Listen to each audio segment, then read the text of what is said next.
Last question. Yeah, Mrs. Diskaya, meron bang pagkakataon yung siyam na pag-aari mo ng construction company, meron bang pagkakataon na sila naglalaban sa isang bidding, sa isang kontrata?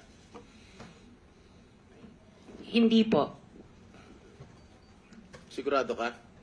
Pag makakuha ako ng record sa Pagpapakaalam ko. DPWH na si St. Timothy, si St. Gerard, si Alpha Phi Omega, sino pa? Si Alpha and Omega and St. Gerard, hindi po sila nagsasali sa isang bidding. Pero Okay, yung nga. ibang licenses, magkakasama sila minsan. And then, so minsan naglalaban-laban yung siyam. Yes po. Oh, so that is not a legitimate bidding. Dahil yung siyam na yon na naglalaban-laban sa isang award sa isang kontrata, iisa lang ang may-ari. So kahit sino doon, kahit sinong manalo doon sa bidding na yon, ikaw ang panalo. Dahil sa'yo lahat yun eh. Correct? Tama? Hindi po, kasi iba yung may-ari ng mga companies. Oh, sus. Kasi sabi I'm mo just lang ito. concerned with Alpha and Miss Omega. Diskaya, Apa. kanina, sinabi mo Alpha Phi Omega lang ang sa'yo. Apa.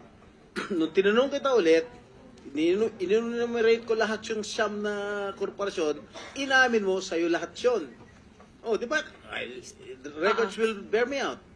Apa. Oh, ngayon, ang tinatanong ko sa'yo, yung bang siyam na korporasyon na yun, Panglimang tanong na. naglalaban-laban ba sa bidding yan? Panglimang Yes, tanong po. na yan eh. Sabi mo kanina, last question. Hindi ba sumagot? Ay, sumagot. Oh. Hindi, sagutin mo. Sumagot ako. Oh, Opo. naglalaban-laban. Opo. So pag naglalaban-laban yung siyam na korporasyon sa isang kontrata, at kung sino manalo ron, kahit isa sa siyam na manalo, sa'yo pa rin yun, ikaw pa rin ang panalo. Correct? Opo. Oh. Senator Erwin, Ang tanong ang very brief lang, baka Opo, tayong ang sagot po, panahon. ang sagot po dyan,